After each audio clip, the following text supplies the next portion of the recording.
युवाओं के लिए बीजेपी। युवाओं के लिए बीजेपी अच्छा है। युवाओं के लिए बीजेपी अच्छा और कांग्रेस के किसानों के लिए कांग्रेस अच्छा है। ऐसा क्यों? छत्तीसगढ़ में किसकी सरकार बन सकती है? अब 50-50 है उसमें। 50-50 कुछ जगह नाराजगी है और कुछ जगह ठीक है। बैठे हैं और यहाँ पर तो अपना दो नाराजगी बता दो तो मेरा वोट किसको जाएगा तो आप समझ सकते हैं। सबसे अभी प्रत्याशी जिस तरह से अरुण बोरा और गजेंद्र यादव का जो चल रहा है नाम, उसमें से किसका नाम आ सकता है दुर्ग शहर से? मेरा मानना है कि पार्टी विशेष को मैं ध्यान नहीं देता हूँ, मैं देखता हूँ व्यक्ति विशेष जो बोलना चाह रही कि कांग्रेस सरकार में आपको क्या अच्छा लगा और बीजेपी की सरकार में आपको क्या अच्छा लगा? लग रहा है बीजेपी और कांग्रेस किसकी सरकार बनेगी छत्तीसगढ़ में? कांग्रेस का सरकार बनेगी। क्यों? हाँ, हम लोग मोदी वक्त मोदी जी ने चाय बेचे थे इसलिए आए। नहीं वो नहीं बात, मोदी को हम लोग चाहता हूँ। अच्छा, आज मोदी को बहुत चाहते हो, लेकिन यहाँ आप देख रहे हैं VLC न्यूज़ और इस वक्त हम दुर्ग के जो नया बस स्टैंड है वहाँ पर खड़े हैं। आप चारों तरफ देख सकते हैं, यहाँ पर लोगों का जो है आना जाना शुरू हो चुका है और यहाँ पर जो लोग यहाँ पर बैठे हैं, अभी जिस तरह से राजनीति जो दुर्ग शहर में विधानसभा को लेकर तैयार हो रही है, कुछ लोग उससे चर्चा करते हैं। आइए, और यहाँ पर आप देख सकते हैं, यहाँ पर कुछ लोग हैं जो दिख रहे हैं। एक सेंटर है, चाय सेंटर। जी भैया, आप कहाँ से हैं? मैं दुर्ग से हूँ। दुर्ग से। अभी जिस तरह से विधानसभा की तैयारी चल रही है, तो क्या लगता है राजनीति को लेकर, रोजगारों को लेकर? जैसे आप युवा हैं तो किस तरह से रहते हैं इस चुनाव में? युवाओं के लिए बोल सकते हैं, किसानों के लिए तो कांग्रेस सरकार काफी अच्छी है, बट किसानों के लिए और युवाओं के लिए? युवाओं के लिए बीजेपी। युवाओं के लिए बीजेपी अच्छा है। युवाओं के लिए बीजेपी अच्छा और कांग्रेस के किसानों के लिए कांग्रेस अच्छा है। ऐसा क्यों? क्योंकि कांग्रेस जो है किसानों को मतलब बहुत सपोर्ट किए हैं खेती में जी। वो ये क्या क्या लाभ दिए हैं, गौ में लाभ दिए हैं, उनका जो गोठान से लेकर, हाँ उसमें लाभ दिए हैं। और बाकी जो है राशन वगैरह भी दे रहे हैं। और रोजगार से संबंधित क्या बात करें? रोजगार से संबंधित ये बातें, रोजगार तो कांग्रेस कुछ नहीं दिए। तो मोदी जो बीजेपी के जो अभी जैसा आप बता रहे थे, बीजेपी से रोजगारों को सहयोग मिल, बीजेपी से अभी तो उनका जो पार्टी ही नहीं है, तभी रोजगार का सहयोग खासा भी नहीं है। जब पहले उनकी पार्टी थी तो रोजगार मिल भी रहा था, और हो सकता है आने वाले संभावना में बीजेपी आए तो फिर से रोजगार का एक केबल रहेगा। क्या उम्मीद लग रहा है जिस तरह से चुनावी माहौल जो चल रहा है? उम्मीद तो है कि कांग्रेस आने वाली है। कांग्रेस आने वाली है जी। आपका परिचय? अभिषेक शर्मा। अभिषेक ये जो लास्ट टाइम जब ये थे रमन सिंह, तो रायपुर वगैरह में काफी डेवलपमेंट हुआ, आपका इंफ्रास्ट्रक्चर डेवलपमेंट, आपका रोडिंग सिस्टम काफी अच्छा हुआ था। आप देख सकते हैं कुम्हारी ब्रिज और ये सब जो ब्रिज है हाईवे के जितने भी, वो बीच में रुक गई थी। अभी चुनाव आने वाला था तो इधर 6 महीने में काफी डेवलपमेंट हुआ है। तो कहीं ना कहीं सेंट्रल गवर्नमेंट का जो सरकार है बीजेपी का, वो इंफ्रास्ट्रक्चर में रोडिंग सिस्टम काफी अच्छा करती है। आपके साथी तो बता रहे हैं छत्तीसगढ़ में भी कांग्रेस की सरकार फिर से रिपीट मार सकती है, कांग्रेस का क्या कहना है? कांग्रेस ऐसा नहीं, वो देखिए किसान भाइयों का तो बहुत मदद करते हैं, और किसान हमारा देश के लिए सबसे जरूरी चीज जो होते किसान है, तो किसान तो के लिए वो अच्छी काम कर रही है। लेकिन अगर ओवरऑल देखा जाए तो ऐसा नहीं है कि बीजेपी की सरकार नहीं करेगी, अब वो भी आएंगे तो डेफिनेटली काम करेंगे ही। ज्यादा अच्छा खुशी आपको कब होगी? किसकी सरकार होनी चाहिए? बीजेपी। आपके हिसाब से? हमारे हिसाब से देखिए क्या है कि आपके हिसाब से मतलब डेवलपमेंट हर तरीके से होना चाहिए। फिर डेवलपमेंट की तो बातें होती रहेगी, आपके हिसाब से कौन आना चाहिए? बीजेपी के तरफ से हूँ। अच्छा, बीजेपी। अभी विधानसभा चुनाव दुर्ग शहर में चल रहा है। छह जो अपने सीट हैं उसमें बीजेपी कांग्रेस के लोग जो है अपने प्रत्याशी उतार चुके हैं। तो क्या लगता है इस समय दुर्ग का माहौल क्या होगा और छत्तीसगढ़ में किसकी सरकार बन सकता है? अब 50-50 है उसमें। 50-50 कुछ जगह नाराजगी है और कुछ जगह ठीक है। और कांग्रेस से 2-3 नाराजगी है जो हमारी है। जैसे सिटी बस को यहाँ पे रमन सरकार ने चलवाया था जी। उसको पूरा कबाड़ घोषित कर दिया है, मतलब पूरा कबाड़ हो गया है वो सिटी बस पूरा कोई नहीं चल रहा है वो। और जो नया रायपुर का जो डेवलपमेंट था वो पूरी तरीके से खत्म हो गया है। जो इतना अच्छा बना के गई थी गवर्नमेंट, कम से कम आप राजनीतिक चक्कर में उसको तो मत खराब कीजिए, ऐसे मेरा कहना था जी। और एक तो पहला बार, दूसरा आपके हिसाब से? दूसरा वही सिटी बस वाला था, पहला ही था सिटी बस। हाँ, तो नया रायपुर वाला जो कबाड़ कर दिया पूरा उसको।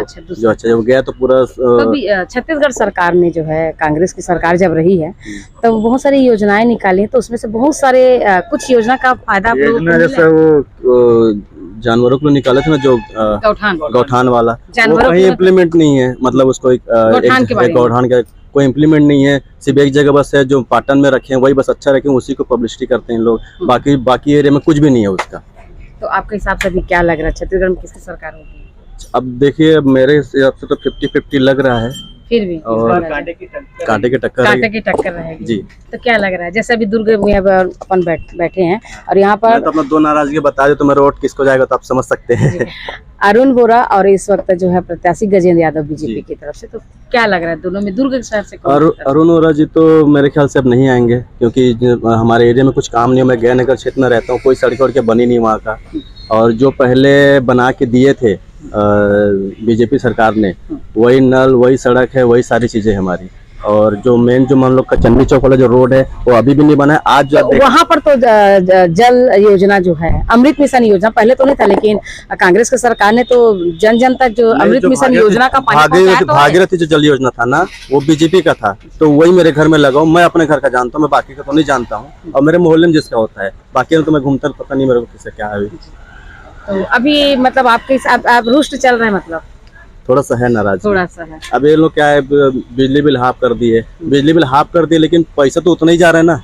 हम लोग जो बीजेपी सरकार में 400 रुपए देते थे, आज काट पीट के आधा करके मेरे को 800-900 पटाना पड़ता है। तो आधा क्या, उससे कोई मतलब ही नहीं होना मेरे को। मेरे जेब से तो उससे ज्यादा पैसा जा रहा है। मतलब दिखाने की आधा बिल है। हाँ, आधा बिल है। और कभी कभी तो किसी महीने में तो इतना बिल आता है कि हम लोग पटा ही नहीं पाते हैं। चलिए आप यहाँ पर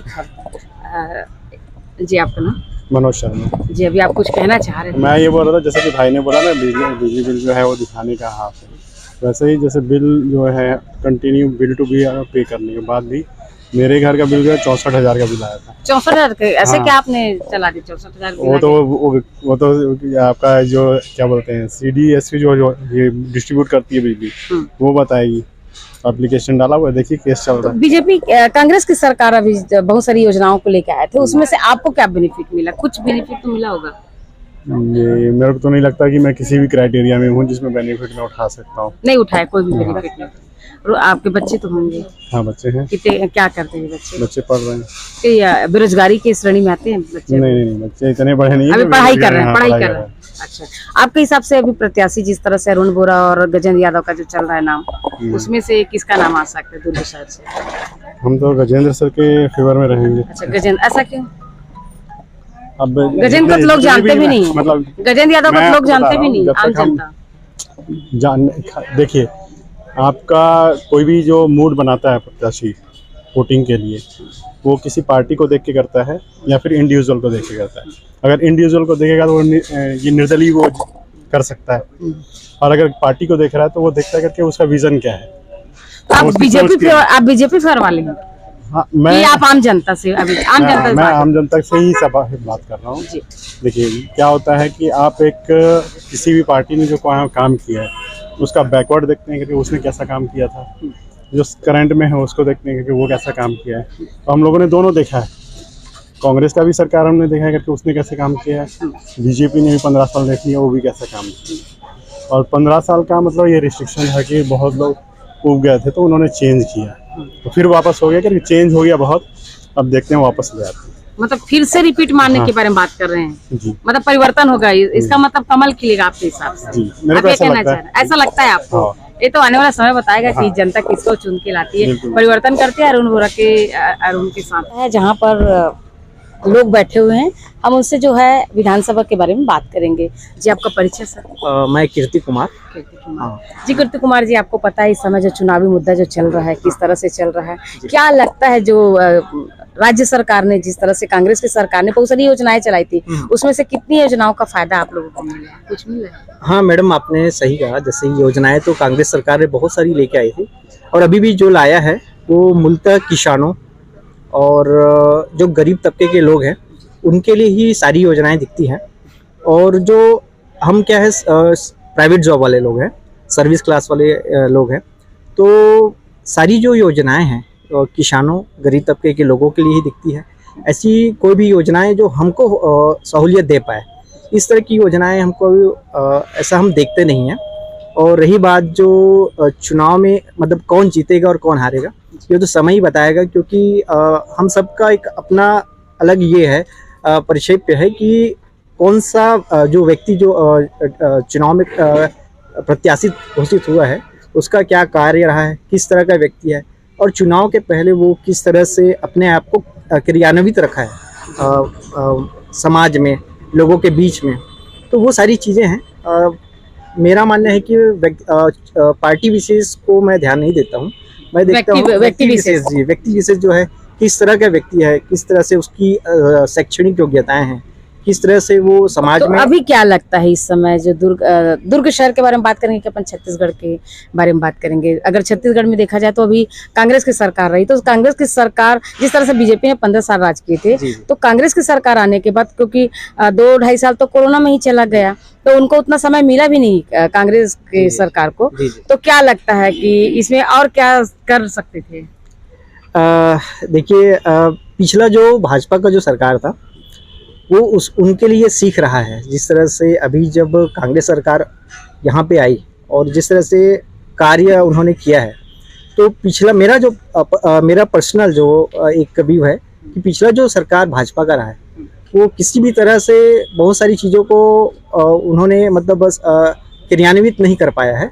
छत्तीसगढ़ियावाद छत्तीसगढ़ में जिस तरह से जैसे छोटी छोटी गेम है या छोटे छोटे त्योहार जो हमारे मूल छत्तीसगढ़ के धरोहर माने जाने वाले त्योहार को जो बीजेपी की सरकार भूल गए थे, उसको जो है कांग्रेस की सरकार ने लोगों तक पहुंचाए हैं। जैसे हरियाली है, जैसे तीज त्योहार है, ये सारे जैसे गेड़ी खेलना, गिल्ली डंडा, बहुत सारी चीजें हैं जो लुप्त हो गई थी, उसको जो है वापिस से लाके छत्तीसगढ़ सरकार ने लोगों के दिलों में जो है एक नया उम्मीद जगा दी थी कि छत्तीसगढ़िया लोगों का भी अपना एक वर्चस्व है जो बीजेपी कार्यकाल में नहीं हो पाया था। आप इसको मानते हैं? नहीं, मैं इससे पूरी तरह सहमत नहीं हूँ, क्योंकि देखिए समाज और देश और ये फिर वही वाली बात होगी कि हम जो है जाति और समाज और धर्म के नाम पे जो है एक दूसरे को बांटने वाली बात हो गई है। नहीं, एक दूसरे को बांटने वाली बात नहीं है, तो हर राज्य में अपने अपने राज्य का अपने राज्य का कुछ ना कुछ होता ही है। जी जी जी, जो छुप गया उस चीज को कांग्रेस सरकार ने अच्छी तरह से उभार के लाया है, अच्छी तरह से लोगों को बताया कि ये संस्कृति है हमारी जो है। और मैं फिर से वही बात कहना चाहूँगा कि जो भाजपा के जो कैंडिडेट है वो बेसिकली मोदी जी के नाम पे जो ये करते हैं, अपने आप को रखते हैं सामने, उनको भी आगे आकर के समाज में कुछ ऐसे कार्य करें कि मोदी को नहीं, अपने आप को भी प्रेजेंट करना चाहिए कि जनता के लिए क्या करना चाहिए। मोदी के भरोसे ही वोट मांगने की वो ना करे। जी जी जी, ये मेरा मतलब सभी जो भाजपा के जो प्रत्याशी उनसे निवेदन है कि व्यक्तिगत मुखौटा ले, मोदी के मुखौटा लेके ना मांगे वोट, ऐसा कहना। जी जी, मेरा ये कहना है। और देखिए, मैं बोलना चाह रही हूँ कि कांग्रेस सरकार में आपको क्या अच्छा लगा और बीजेपी की सरकार में आपको क्या अच्छा लगा था? कांग्रेस की सरकार में देखिए, मैंने जैसे आपको बोला कि किसानों के लिए जो उन्होंने कार्य किया वो बहुत ही अच्छा है और काफ़ी उनको फ़ायदा पहुंचाने वाला है। कहीं ना कहीं उनके मतलब किसानी से बहुत मतलब हमारी जनरेशन के जो हम जो लोग हैं वो दूर हो रहे थे। देश का नारा भी तो है, जय जवान जय किसान, पहले किसान फिर जवान। हाँ, वही कह रहा हूँ कि हमारे जनरेशन के जो लोग किसानी से दूर हो रहे थे, फसल खेती से दूर हो रहे थे, कहीं ना कहीं कांग्रेस सरकार ने उसको बहुत ही अच्छे तरह से एक मनोबल दिया है, जिस तरह से सारी योजनाएं लेके आई है।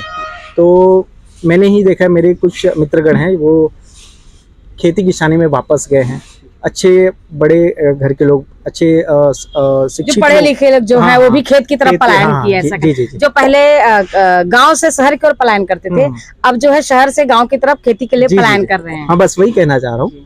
तो रही बात कौन आएगा कौन नहीं आएगा, इस बार कांटे की टक्कर रहेगी। फिर भी क्या उम्मीद क्या लगता है? हर आदमी तो उम्मीद लेके चलता है। जी जी, आपके हिसाब से मेरे ख्याल से कहना बहुत मुश्किल है, क्योंकि अभी जिस तरह से कांग्रेस सरकार की यहाँ छवि है वो काफी पलड़ा भारी है, लेकिन उतना ही भाजपा का यहाँ पे आना मैं समझता बहुत जरूरी है।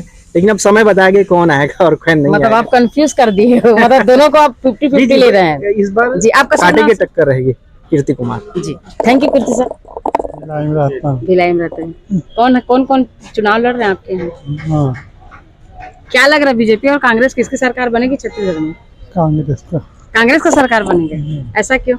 कांग्रेस हर चीज सुविधा देता है, बीजेपी कुछ सुविधा नहीं देता। बीजेपी कुछ सुविधा नहीं देता है, कांग्रेस क्या क्या सुविधा देता है? अरे गरीबों को कम उसका सही देखभाल करता है, और भाजपा नहीं देखभाल नहीं करता गरीबों का। आपको क्या बेनिफिट हुआ दादा? हाँ? खेती किसानी वाले हैं क्या? हाँ, तो खेती किसानी में भी बेनिफिट मिला है और कांग्रेस गांव शहरी एवं ग्रामीण वाले को भी ज़्यादा सहयोग देता है कांग्रेसियों ने। अच्छा शुरू से हम देख रहे हैं बचपना से, आज शुरू से देखते हैं तो कांग्रेस ही जो गांव की तरफ जाता है ध्यान देता है और शहरों की तरफ भी देता है। और बीजेपी में नहीं उतना दम नहीं बीजेपी। अच्छा, बीजेपी में दम नहीं है, कांग्रेस में दम है। हाँ। अच्छा, नाम क्या है दादा आपका? बीसेराम साहू जी। अच्छा, बीसेराम साहू। क्या नाम है दादा? सपन विश्वास। हाँ? सपन विश्वास। सपन विश्वास। सपन विश्वास। अच्छा, विश्वास। क्या रखे हो चाय का? लेमन टी चाय। अच्छा, अभी दुर्ग में कांग्रेस और बीजेपी की टक्कर चल रही है, क्या लगता है आपको? मेरे हिसाब से हम लोग मोदी भक्त बस। मोदी भक्त क्यों? हाँ, हम लोग मोदी भक्त। मोदी जी ने चाय बेचे थे इसलिए आए? हाँ, नहीं वो नहीं बात, मोदी को हम लोग चाहता हूँ बस। अच्छा, आप मोदी को बहुत चाहते हो। हाँ। लेकिन यहाँ तो मोदी नहीं, गजेंद्र यादव लड़ाई कर रहे हैं, प्रत्याशी तो यहाँ की। हाँ, देना चाहिए उसको वोट। तो भाई काम भी तो निचले स्तर पर कुछ होना चाहिए। आप मोदी को देख के दुर्ग का देखो काम तो हो रहा है लेकिन काम और थोड़ा अच्छा होना चाहिए। और कैसे आपके हिसाब से और कैसे अच्छा होना चाहिए? हम मोदी को चाहता हूँ बस। अच्छा, मोदी के अलावा कुछ सुनना नहीं चाहते? हाँ, हम मोदी के भक्त, मोदी के अलावा कुछ सुनना नहीं चाहते। अभी हमने मोदी भक्त के बाद अभी आपने देखे किस तरह से मोदी भक्त यहाँ पर जो चाय बेच रहे थे, उन्होंने मोदी के अलावा कुछ सुनना पसंद नहीं किया।